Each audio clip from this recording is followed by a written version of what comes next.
Trois invités avec nous chaque soir pour décrypter les mouvements de la planète marché. Sébastien Lalvé est avec nous, le directeur général de Montpensier-Arbevel. Bonsoir Sébastien. Bonsoir. Bonsoir à Paul Jackson qui est à nos côtés également, le responsable de la recherche en allocation d'actifs d'Invesco. Ravi de vous retrouver Paul.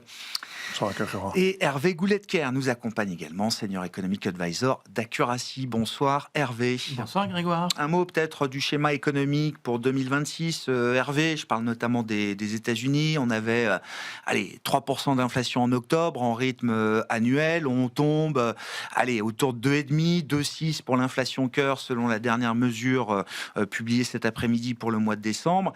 Et un rythme d'activité qui semble toujours robuste, voire très robuste, peut-être autour de 4% au moment où on se parle. Hervé, ça fait 3 ans qu'on vit dans ce schéma d'une inflation américaine qui baisse par rapport au pic qu'on avait atteint en 2022, bien sûr, et d'une activité qui reste particulièrement résiliente, voire au-delà de son potentiel. Est-ce que c'est encore un schéma valable pour cette année 2026 ? Il est clair que c'est ce que joue le marché. A-t-il raison ? Je pense il y a 1000 facteurs qui pourront nous surprendre cette année. Et donc, dans tous les cas, il faut rester agile. Et il y a peut-être des positions que l'on peut maintenir, genre par exemple la bonne tenue des matières premières dans l'environnement géopolitique que l'on connaît.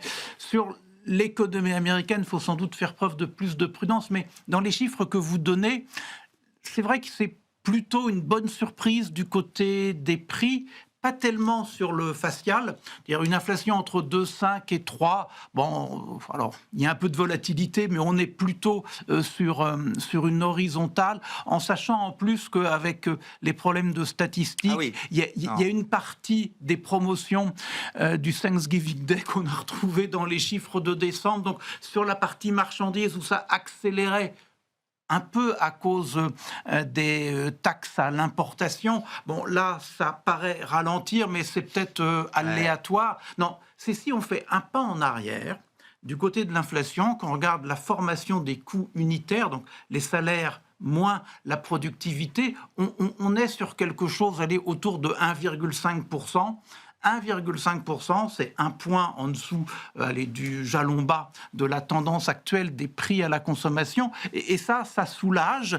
Ça veut dire qu'il y a de la place pour des bizarreries sur certains marchés, peut-être les produits alimentaires, peut-être le marché de l'énergie. Il ne faut pas oublier que l'électricité, c'est plus 6% l'an. Et puis, ça permet peut-être à la logique de marché au sens large de mal fonctionner dans un certain nombre de secteurs. Ça peut laisser de la place pour les droits de douane. Donc en fait, ou alors de la place pour les profits unitaires qui montraient. Donc ça, c'est plutôt rassurant.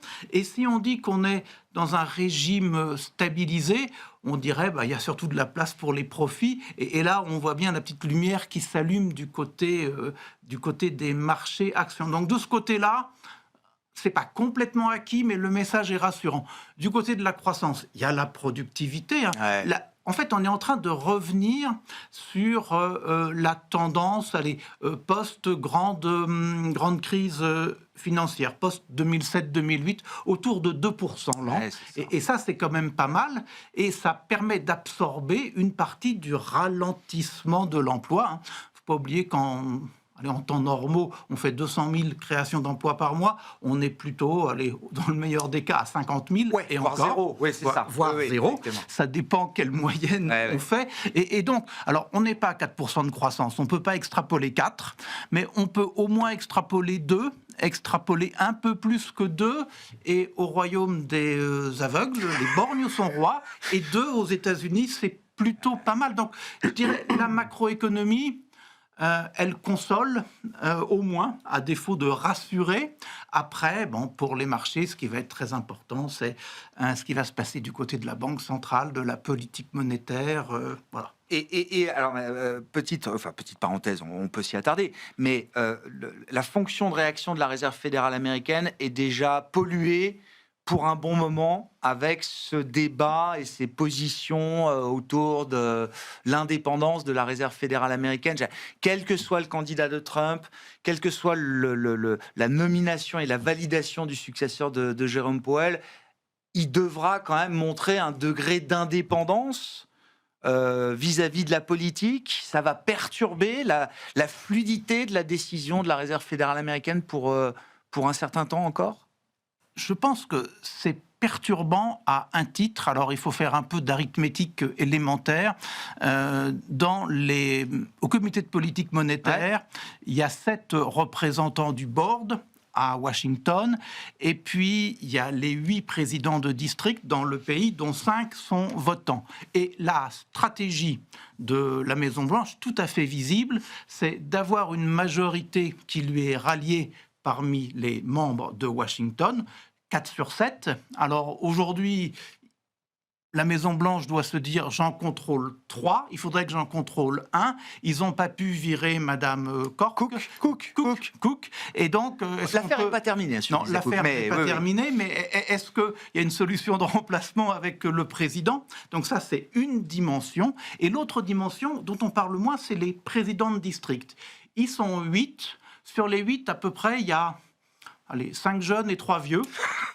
Les vieux, ça veut dire qu'en fait, ils pourraient sortir assez vite. L'ennui, c'est que les vieux sont ce qu'on appelle des colombes, c'est-à-dire qu'ils sont plutôt pour un réglage monétaire souple. Et puis les jeunes, ceux qui sont là pour longtemps, sont plutôt pour un réglage monétaire plus strict. Et donc, en fait, dans le processus de nomination, ils sont choisis par leur banque de réserve dans les endroits du pays, et après ils sont confirmés par le board à Washington. Et ça, c'est en février que ça se passe. Et donc, dans la démarche de Trump, et c'est pour ça qu'il y a de l'impatience et de la maladresse, voire des initiatives choquantes, eh bien, il faut avoir une majorité à Washington très vite pour recaler tous les gens qu'on n'aime pas dans les districts. Et en fait, c'est ce qu'il essaie de faire. Et ça, c'est très perturbant au niveau de l'indépendance de la Banque centrale. Après, il faut quand même pas être très malin. Et il faut savoir que quand on est en situation, on défend tout de même l'institution, et en termes de loyauté, il y aura peut-être des conflits. La loyauté par rapport au président Trump, la loyauté par rapport à l'institution, et quelle synthèse entre les deux, bien malin. Mais en fait, je trouve que le président a très, très mal joué. Il aurait dû faire ça avec plus de prudence. Il a tout mis sur la table, éléphant dans le magasin de porcelaine, comme il est. Bon, on connaît la méthode. Sur j'ai l'impression, en écoutant un peu les prévisions macro de début d'année, Paul, que c'est difficile de bâtir un scénario très négatif sur la macroéconomie, notamment aux États-Unis. On peut toujours, je ne dis pas que c'est impossible, mais j'ai l'impression que même en se creusant la tête, c'est difficile de se dire qu'on va avoir un crash ou une récession, pour dire les choses, aux États-Unis. Ça fait des années que certains l'attendent, et j'ai l'impression qu'il y a une forme de capitulation par rapport à cette idée-là.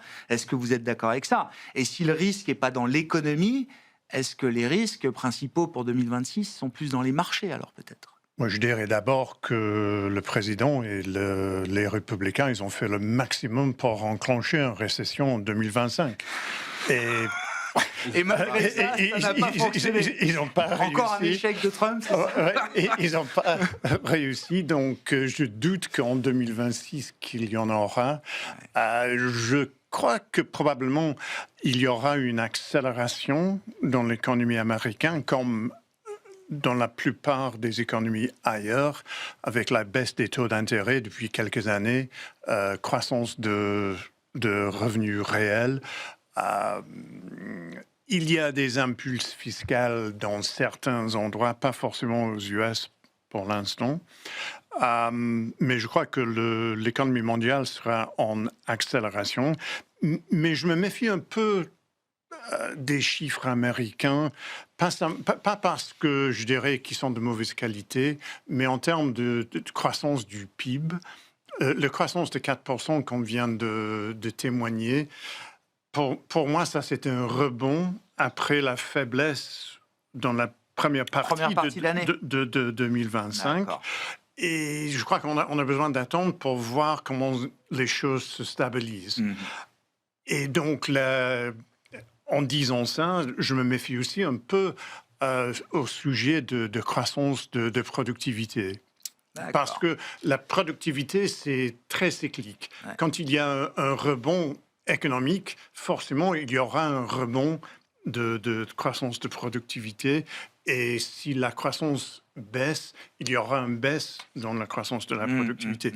Donc, J'en suis pas persuadé qu'on est à 4%, un rythme de 4% aux US, mais 2026, par rapport à 2025, je crois qu'il y aura quand même une accélération.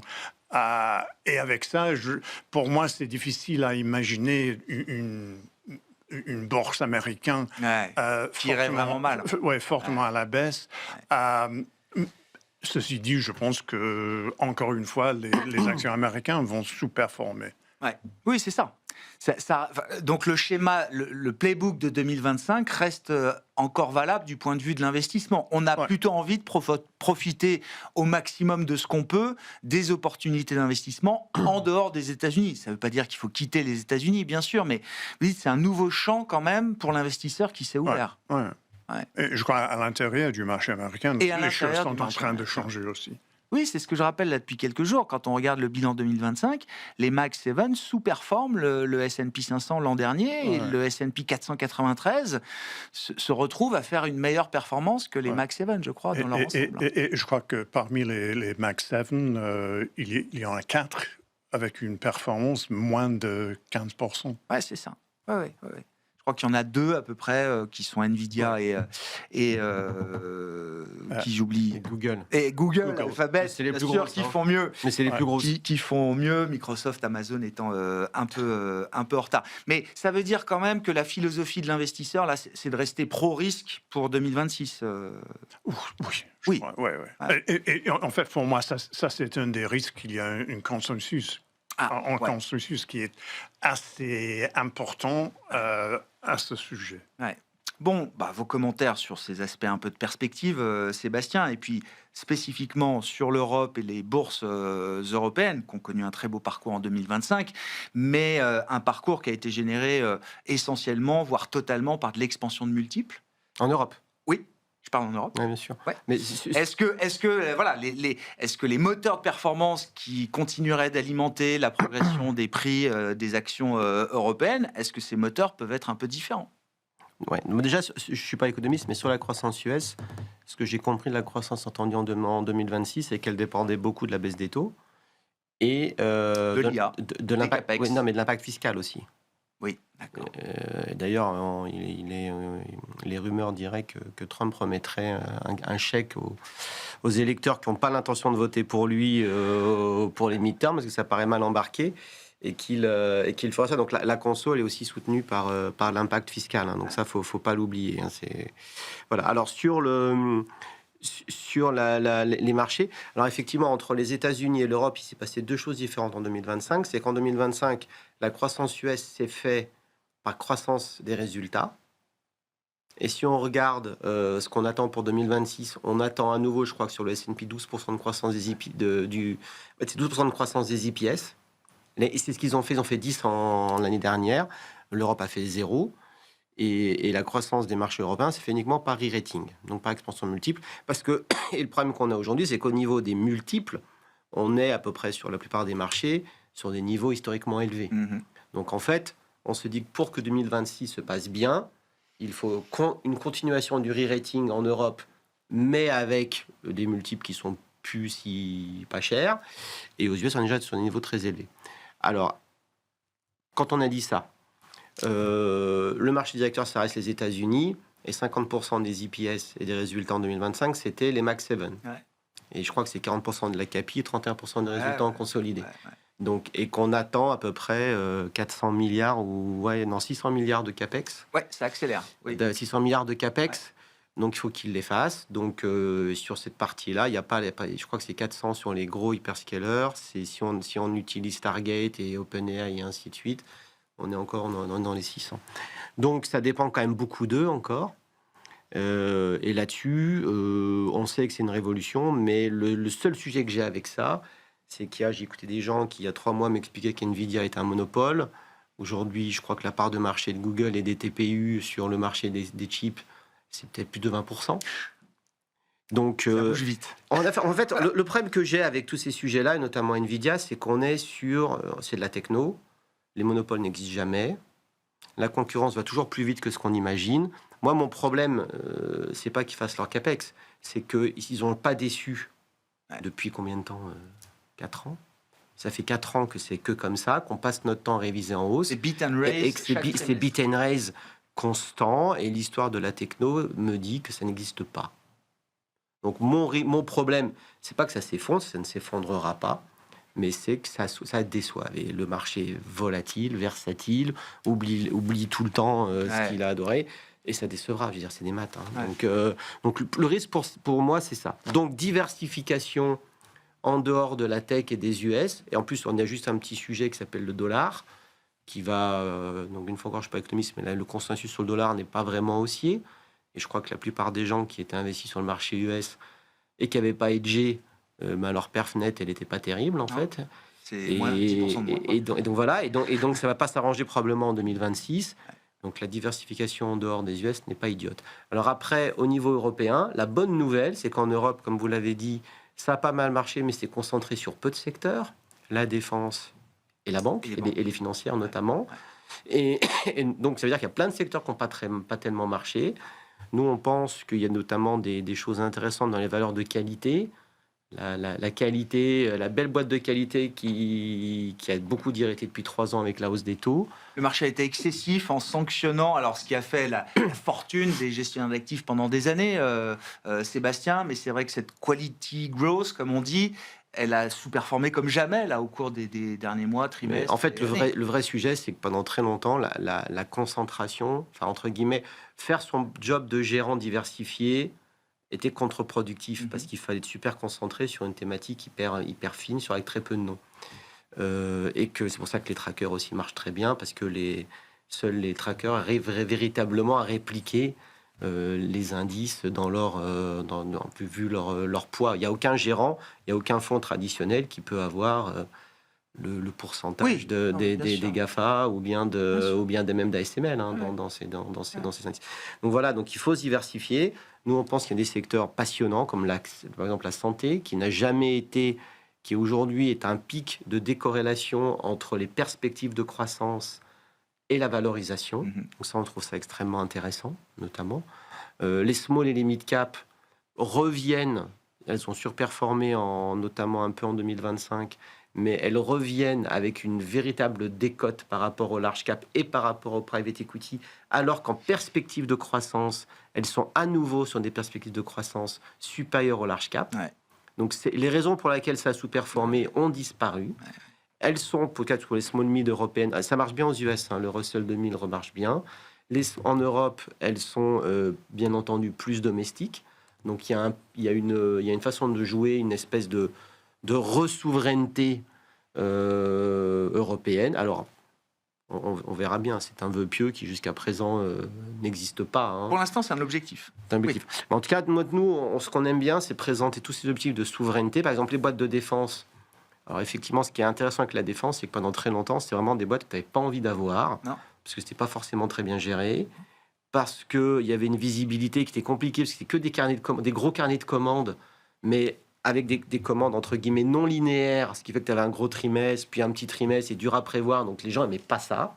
Bon, c'est évidemment changé. Et ce qui est intéressant aujourd'hui, c'est que le PEG des boîtes de défense européennes doit être 1,3. Donc la valorisation rapportée à la croissance. Exactement. Quand il est 1,3, alors il a plus de 2,3 aux US. Donc en réalité, il y a un vrai différentiel de valorisation là-dessus. Et ce que j'aime juste que les gens comprennent par rapport à la valorisation, c'est qu'en fait, les secteurs peuvent ce qu'on appelle de-rater ou re-rater, donc c'est-à-dire qu'on accepte de payer plus cher.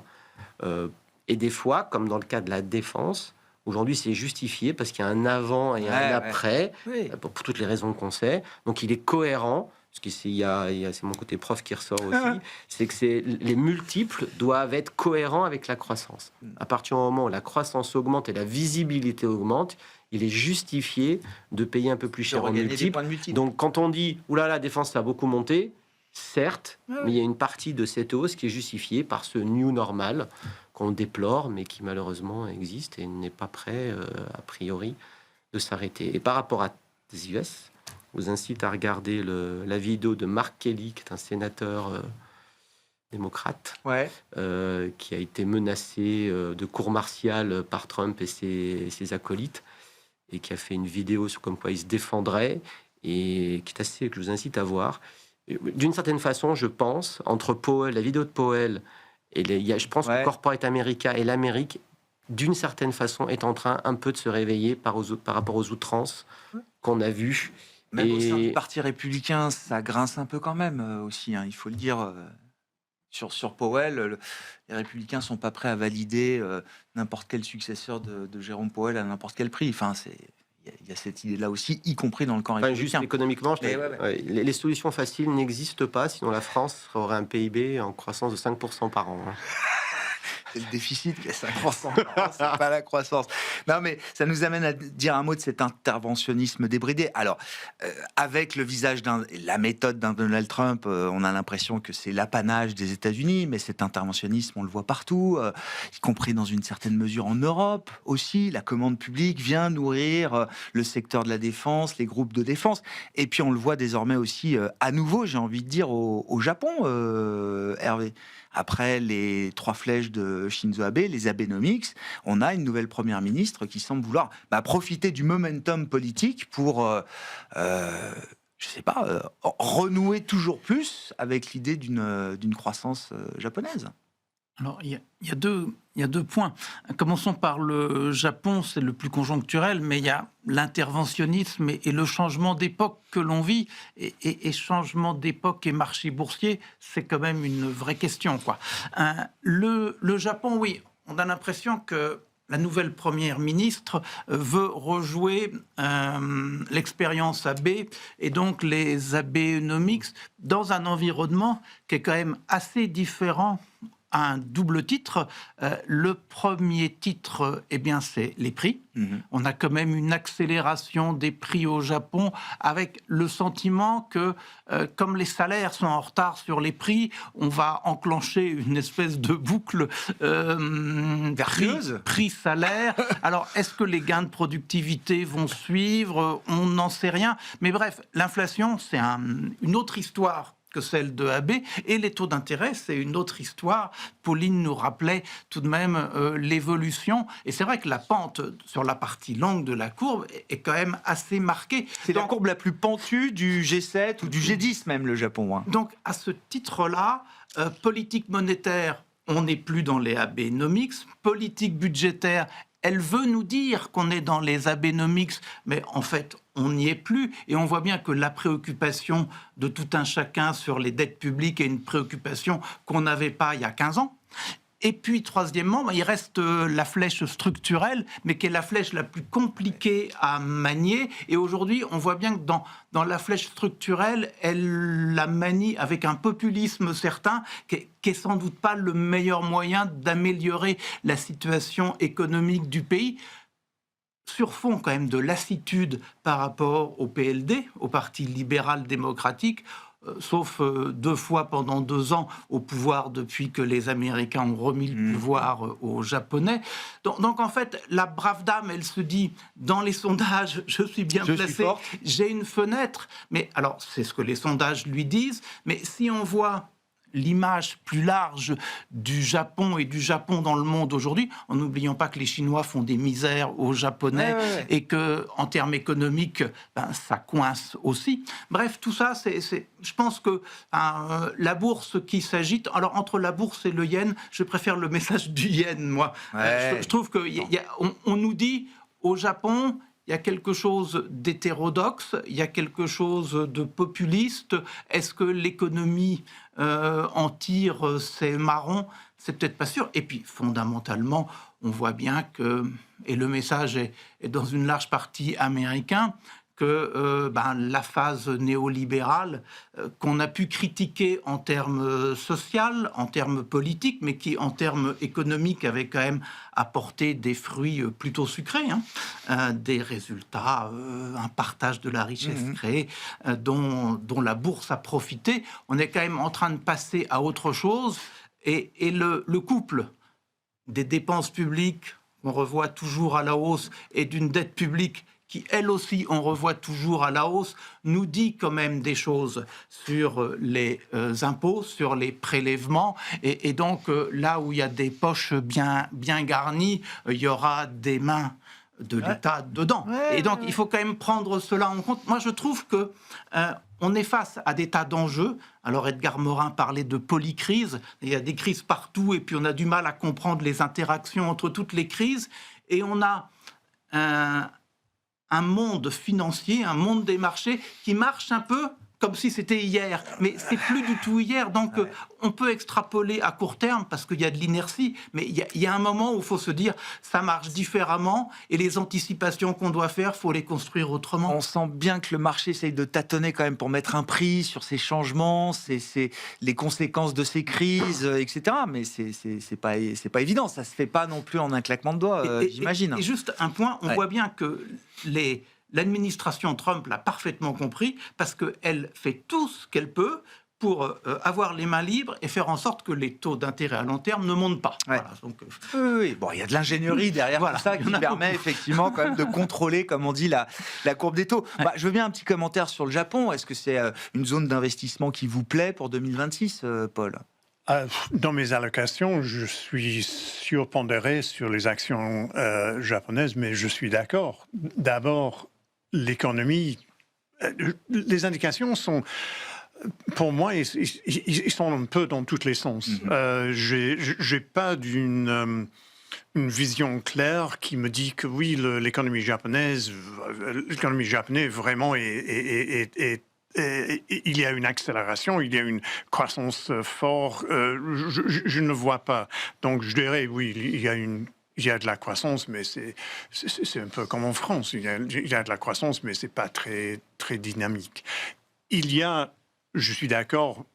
Ils ont créé une inflation qui n'existait pas depuis des décennies. Il faut toujours être un peu prudent. Si on veut créer de l'inflation, un de ces jours, ça va arriver. C'est arrivé au Japon. Et quand même, la Banque du Japon mène une politique qui à mon avis, n'est pas assez serrée. Il y a les taux qui restent trop bas, une bilan qui est énorme. Et ils ont besoin de normaliser leur politique monétaire. Ils le font. Ils ont l'ambition de continuer à le faire. Oui, ils le font, mais c'est très, très prudemment. Et les taux longs nous disent qu'il faut bouger. Plus vite. Le marché pourrait accepter que la Banque du Japon bouge plus vite que ce qu'elle ne fait aujourd'hui ? Peut-être pas le marché action, mais le marché obligation, plus ou moins, est en train de crier. On a besoin d'une Banque du Japon qui resserre plus. Sauf la nouvelle première ministre, elle ne veut pas que ça se passe comme ça. Bien sûr. Elle veut mener une politique fiscale qui donne un boost à l'économie. Et l'ironie est que ça, c'est une recette classique pour une yen à la hausse. Oui, c'est ça. Une politique fiscale dynamique et une politique monétaire en train de resserrer. Orthodoxe. Oui, c'est ça. Ça doit permettre au yen de renverser son mouvement et de se réapprécier. Et le yen aujourd'hui est hyper faible. Hyper faible en termes de valorisation. Et à mon avis, il y aura un retournement un de ces jours. Donc c'est intéressant d'être acheteur de yens quand même à un certain point. À mon avis, oui, mais je le dis depuis 2 ans. J'attends le jour que ça retourne vers le haut. Mais le jour que ça arrive, il peut y avoir un grand mouvement négatif sur les actions, bien sûr. Ça pose aussi la question de comment vous voyez évoluer les marchés obligataires en 2026. Alors, il y a l'exemple japonais où la pente continue de se former. Est-ce que ça veut dire quand même, quand vous regardez les grands marchés obligataires développés, notamment, est-ce qu'on retrouve des points d'investissement intéressants pour aller chercher de la duration, comme on dit, Paul ? À mon avis, c'est difficile. Moi, ça reste compliqué. Je suis toujours plus intéressé par les produits de duration courte. Par exemple, CLOs, les bank loans, donc les produits où il y a quasiment pas de duration. Aux US, par exemple, le taux sur 10 ans, entre 4,15 et 4,20, à mon avis, probablement, ça va monter vers 4,50. D'accord. Et donc, je ne suis pas hyper intéressé par... Il y a encore par des coups à prendre sur ces parties longues. Et je trouve que au Royaume-Uni, je crois que c'est un marché qui a très bien performé depuis quelques mois. Peut-être qu'il y a un peu plus de possibilités encore une baisse de taux longue, mais ça ne sera pas énorme.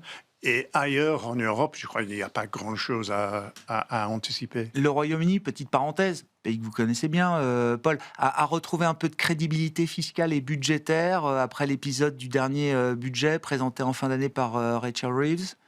Pas dans le monde actuel, vu les niveaux d'endettement, la crédibilité fiscale et budgétaire, c'est un actif important. Je crois, à mon avis, la crédibilité est toujours fragile. Au Royaume-Uni, en ce moment, il y a très peu de crédibilité pour ce gouvernement. Et c'est dommage parce que les résultats des élections étaient très forts pour ce gouvernement. Ils avaient la possibilité de faire... De capitaliser sur ces résultats. Des choses très positives et ils ont fait des erreurs à tous les coups. Donc la crédibilité est très, très fragile.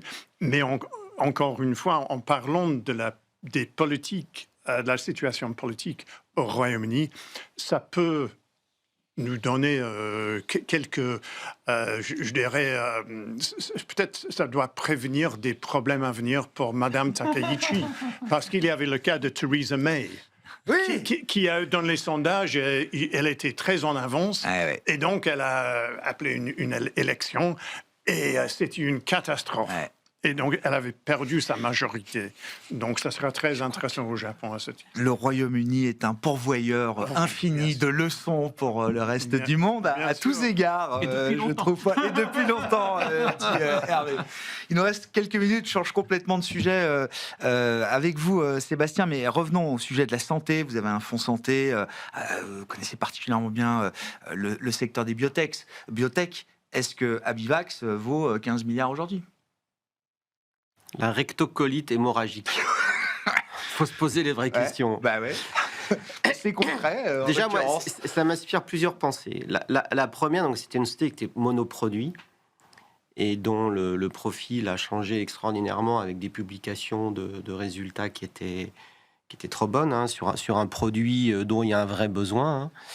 Et en fait, le changement de management a été central dans le succès de la société. Donc moi qui suis un stock picker... Dirigé par Marc de Garidel, qui est un grand nom français dans le secteur de la biotech. Voilà, donc déjà, moi, ce que j'aime avec cette histoire-là, c'est de me dire que l'impact d'un manager est transformant pour une société. Donc en tant que stock picker, j'aime ça.